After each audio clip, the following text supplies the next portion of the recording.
Hello, I'm Aerion Brandon, and this is episode 4 of the videos that go along with the Aerion coat, which is what this is, the Aerion coat kit. And you can get the kit from Elemental Effects. And in that kit, you'll get all the yarn and the pattern and all that you'll need to make this coat. And so we have talked about, last time we talked about getting the facing done. And at the bottom of the coat, let's get over here. At the bottom of the coat, it goes all the way to the bottom, and underneath there is a facing, a hem, if you will. And you should have done 3 facings, 2 fronts and 1 back. And you put them all on one needle. We talked last time, and put steek stitches in the front where the coat gets cut up the front, so you can get into it, open it up, and then there are 2 sets of steek stitches on either side where there's our sort of walking slits, so that it's not, you don't have to do a Morticia Adams walk, you know. So, but now we're getting ready to start on the big pattern piece on the front, and it is you'll start with body chart. I think it's called body chart number 1. Yeah, body chart number 1. If you will look at your charts, on the second page, just on top of body chart number 2A, and I'll explain that why in just a minute, you should see something that looks very similar to that. And that is a small representation of the whole coat with the openings for the slit borders right there. So what you will have is 1 repeat of chart 2, then your steek stitches, then 2 repeats of chart 2 and more steek stitches, and then the other front, which is 1 repeat of chart 2. And then when you make this into a circle, you'll have steek stitches that come together and form the circle, so when you cut it open.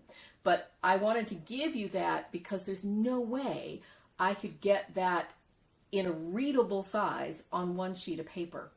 And so I wanted to do it in an unreadable size, because that's very small, and so that way you can kind of see how the thing goes together. So as I said, I've got here actually one of my first swatches for that piece. So that's what this is. 1 front is this, and there are sort of bumper stitches on either side to kind of give it a little buffer kind of on either side of the stitch repeat. And if I were you, I would put a marker at the beginning and the end of the stitch repeat, because it's 1 repeat for the right front, and then you do, I think there's some bumper stitches in there, like 1 or 2, and then you do you knit through your side steek stitches, and then it's like 2 repeats across the back, some more steek stitches, and then the front, the left front, which is 1 repeat. There is a center back stitch, and what I did is I put a marker on either side of that, just to kind of, which is a sort of a buffer in between the two repeats on the back. And because this is so big, I mean, this is a 60 stitch, thing here. I could not get all of this on 1 page and still have you be able to read it. So what I did was I cut it in half, and so 1/2 is 2A is this, and 2B is the other half. I think it's on the next page. 2B is like here. So that's just so you know. And there are a couple of charts that I had to do that too. What I tried to do was prevent flipping back and forth. So you can work this bottom half, and then when you get to the point, I forget, row 30 something, you can finish up the top on the next page.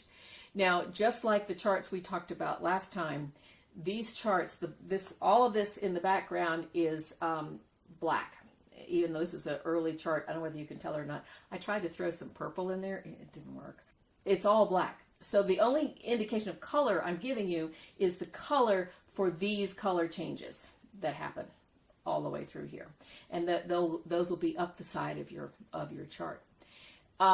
one of the things I want to talk about, because there are a lot more color changes than there were in those little facing pieces, those little hem pieces. I'm going to go to the other setup, and we're going to look at adding in, weaving in new colors, and what I call weaving out, which I don't even think is a phrase, but weaving out the colors that aren't used anymore. So, and you don't have to do that. I mean, you can just drop it. You know, if you're done with it, just drop it. But it helps to prevent sort of loosey-goosey stitches if you can just weave them in a little bit.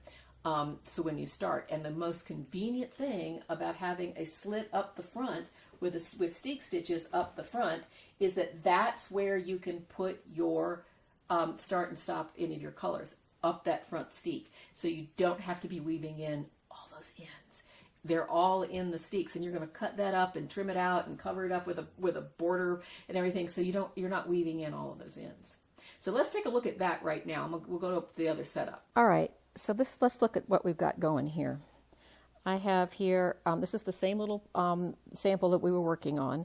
And of course, as you can recognize, these patterns are not your patterns. These are just patterns me just playing around. But here is the front steek. If you remember, we started with 5 stitches here and went around, and see, here are flaps that we started with. I've just got them pinned back just because to keep them out of the way, and it just so you can see what's going on. But there are that's our right front hem, front facing hem, and as I said, I'm just pinning them back to keep them out of the way. So here we are right here. Here is the front steek. That's the very front of the piece. Here is the steek over here for the right split, so you can walk, and here is the one on the left, and then here's the back here.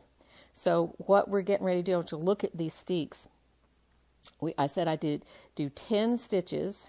Where am I? There we are, right there. 10 stitches in between the markers, okay? The first one and the last one is a purl stitch, and then there are 8 stitches in the middle. And you will notice that you can see here is the best. You can see this pattern here and this pattern there. That's part of the pattern of like the charted pattern. The pattern in the steeks do not include that. This is just, I do a checkerboard as best I can. You can kind of see, I kind of try to do a checkerboard. Some people do stripes. Some people just do arbitrary things. It doesn't matter. It's going to be cut. We're going to cut right up through the middle of this. So it doesn't matter. But all that matters is that some people get confused and they try to take this body chart and take it all the way through the steek, and that's not it. This is something that's going to be cut away, so don't pay any attention to that. But what I'm getting ready to do is the start of the round is right here. So I will start and add new stitches and get rid of new yarns and get rid of old yarns right in the middle of this steek, so that all my loose things that you normally would have to weave in are in the steek, and I'm going to cut up the steek so I don't have to weave in all of these stitches. That's why I like cardigans. It's so much fun. So let me just do this last couple of stitches. My base color here is the blue, the sort of silvery blue. And I'm working right now with the red. So, of course, again, glasses would be helpful. I'm working right now with the red, and I'm getting ready to add orange. So 1 red and 2 blues. And now I'm going to slide that stitch. Now I'm into the steek, okay? The very first and the very last stitch of the steek is the background color, because you want that edge to kind of disappear. So in addition to making it a purl, you want it to disappear.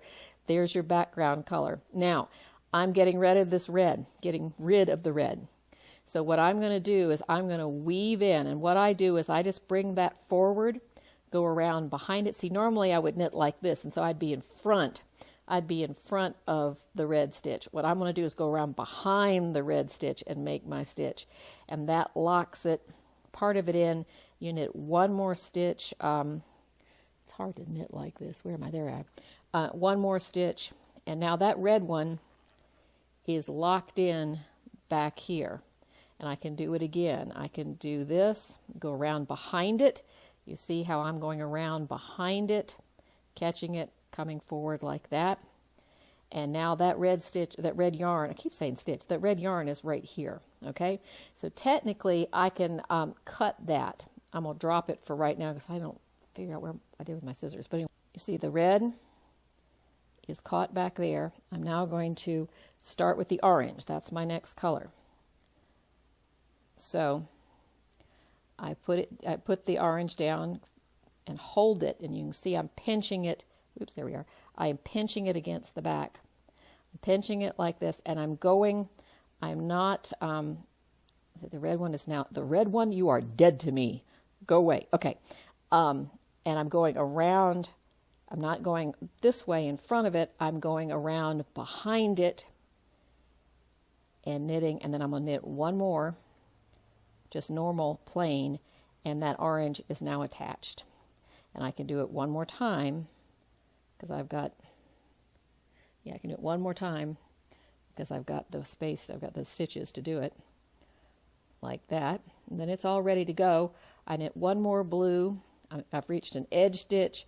My background color is blue, so I am behind it like this. Slip the marker and start my pattern, which is and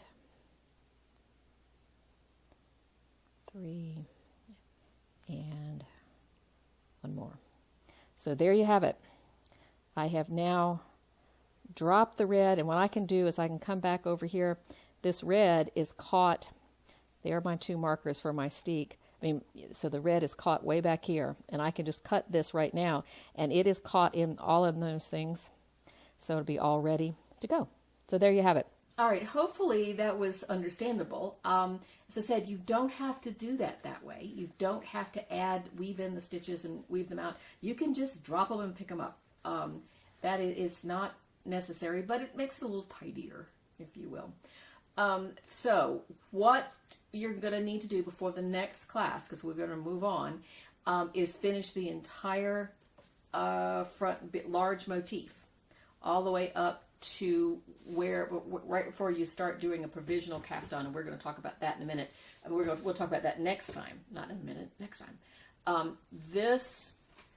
What that is that right in here where that big cutout was on the large overview graphic, that's where that is right here. Now what we're going to do, you've got a steek there right now. We're going to cut that steek open, and we're going to provisionally cast on all of these stitches right along here. I think there's 62 of those. We're going to provisionally cast those on, and then when we get around to it, we'll work the borders of it. But what you need to be doing is all the way up to where that starts, which is right there. Okay? So that's your mission for next time. So just in case you didn't get it before, you see that right on the very edge here is that purl round that you just finished to come to this class. So and there's your facing, and it was folded down, and now we're going to start from that purl round and go all the way up to the end of the slit. So happy knitting. As always, get in touch. If you've got a question, get in touch, because I'm here to help. So I'm Aerion Brandon. This is the Aerion. Let's turn her around. Okay, there we go. This is the Aerion coat made out of Elemental Effects. I can't even say that, Gene. I'm so sorry. Made out of Elemental Effects Shetland, which is lovely American Shetland wool. Next time, we are going to talk about, as I said, casting on those provisional stitches and working on from there up. So I'm Aerion Brandon. This is the Aerion coat from Elemental Effects, and I will see you in episode 5. Bye-bye.